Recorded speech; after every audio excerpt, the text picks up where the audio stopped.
In Arabic, the name of Muhammad, Muhammad's got many names, but one of the most important name is Mustafa.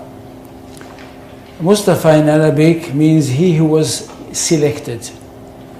And the idea is that since the time of Adam, the first human being, God selected from every generation the best of all the descendants of Adam. So there was some kind of natural selection, one generation after the other. Until at the end, he selected the best of the best of the best of the best. And this is the Prophet Muhammad. And he chose him to give him his word, the exact word of God, and of course selected him to be the prophet that will bring to humanity the finest of all revelations.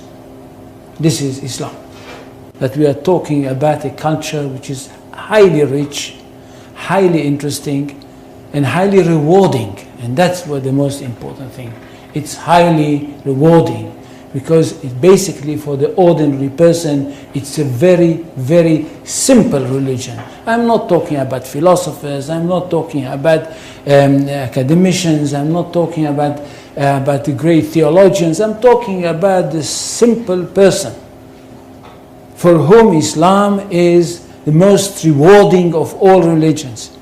At the end of the story, if he is a good Muslim, and he dies, he is going to go straight into paradise, and paradise is described in the most colorful way possible in the Quran. And for this reason, I think we should speak about Islam with great respect. And not just, as I can hear some people say, well, it's Islam, it's nothing. No, it's not. And it's not a simple thing that a person like me and others like me in the academy, in fact, dedicated their life for the studying of this culture. Now, Islam is not a religion in the ordinary, simple way of thinking. Islam is a culture which comprises everything. And most of all, it is a culture based on revelation, and it is a culture which is based on a legal system. It is basically a legal system. It is a legal system which comprises everything. It comprises the life of the individual, it comprises the life of the society, it comprises the state. That's one thing. Secondly, it is a world religion. It's not like Judaism, which is not a world religion.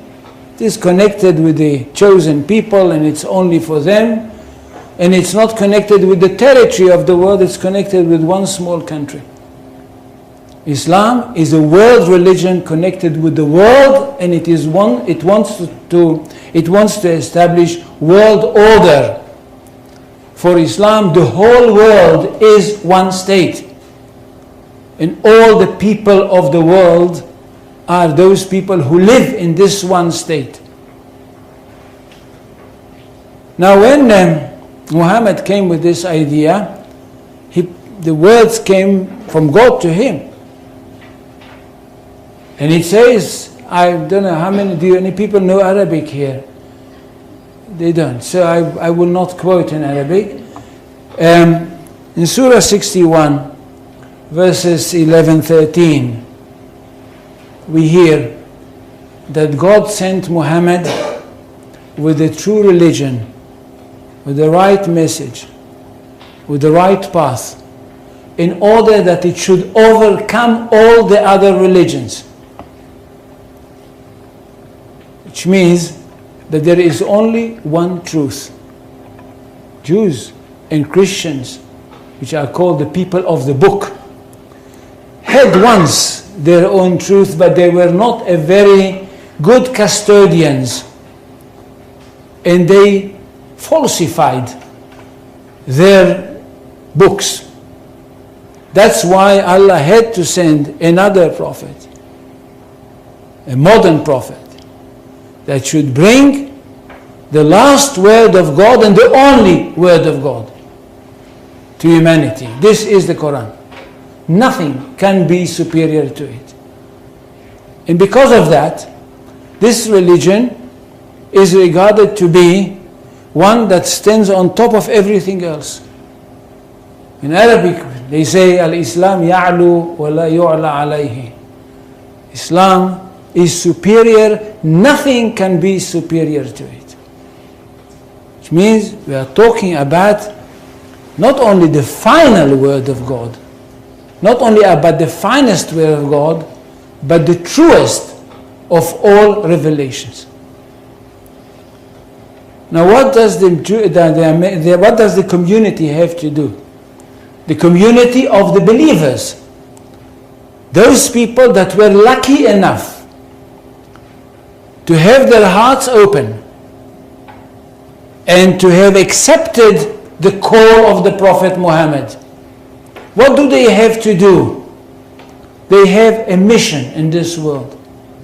To bring the word of God to the whole universe, or if you want, to the whole of this planet.